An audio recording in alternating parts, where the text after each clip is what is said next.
The world didn't end with fire, explosions, or a final war broadcast across every screen. It ended quietly, one signal at a time, fading into static until silence swallowed everything. Caleb Mercer remembered the day the last network went dark, not because of panic, but because of how normal it felt. One moment there was noise, news, music, voices, and the next, there was nothing but an empty hum. Years later, Caleb sat alone in the skeleton of a radio tower, the wind rattling its rusted frame like bones in a storm. He adjusted the cracked headset over his ears, and slowly turned the dial of his receiver. Static hissed endlessly, filling the room with a ghostly whisper. This had become his routine: climb the tower, listen, wait. Most people had stopped believing there was anyone left to hear. Caleb hadn't. He couldn't explain why, but something inside him refused to let go of the idea that somewhere, somehow, another voice still existed. That evening felt different. The air was heavier, charged with something he couldn't name. He leaned closer to the receiver, carefully tuning the frequency.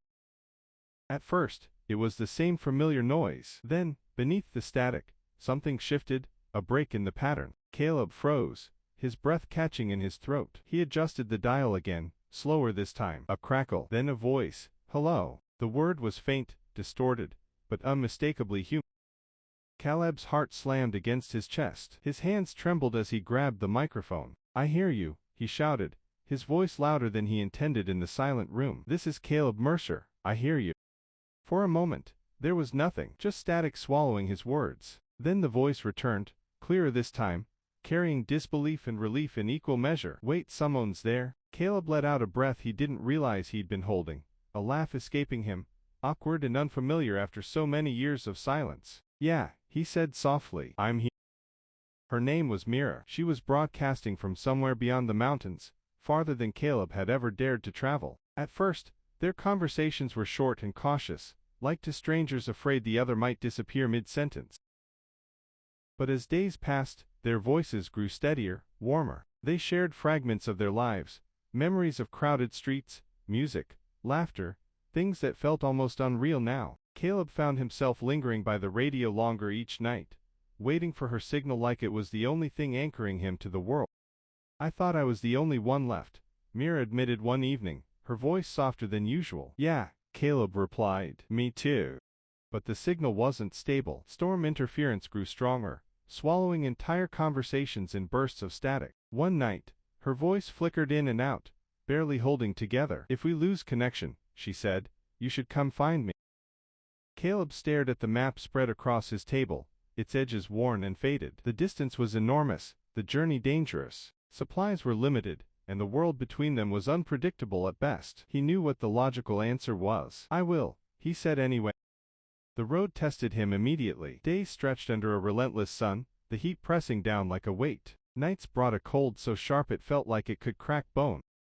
Caleb crossed dried riverbeds, climbed over collapsed highways, and moved through the hollow remains of cities, where silence felt heavier than any sound. Sometimes he imagined he could still hear echoes, distant laughter, footsteps, but he knew better. The world was empty.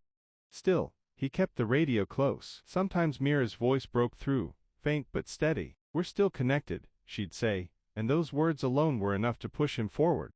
Other times, there was only silence, stretching for hours, even days, until doubt began to creep in. One night, as Caleb sat beside a flickering fire, under a sky crowded with stars, the signal returned stronger than ever before. You're getting closer, Mira said. Caleb frowned slightly. How do you know? There was a pause, just long enough to feel intentional. I just can. For the first time in years, Caleb allowed himself to feel something dangerous. Hope. When he finally reached the mountains, the tower stood waiting, massive and impossible, hidden between jagged cliffs like a secret the world had tried to bury. It pulsed faintly with light, far more advanced than anything Caleb had seen since before the collapse. This is it, Mira said through the radio. I'm here, Caleb replied, his voice barely above a whisper. The doors opened automatically as he approached, revealing a space that felt alive in a way the outside world no longer did. Warm air filled his lungs, and soft light illuminated rows of unfamiliar technology. At the center of it all stood a figure. Mira, he called. She turned slowly. Something about her was off. Her movements were too precise, too smooth, like every motion had been calculated rather than felt. I've been waiting, she said.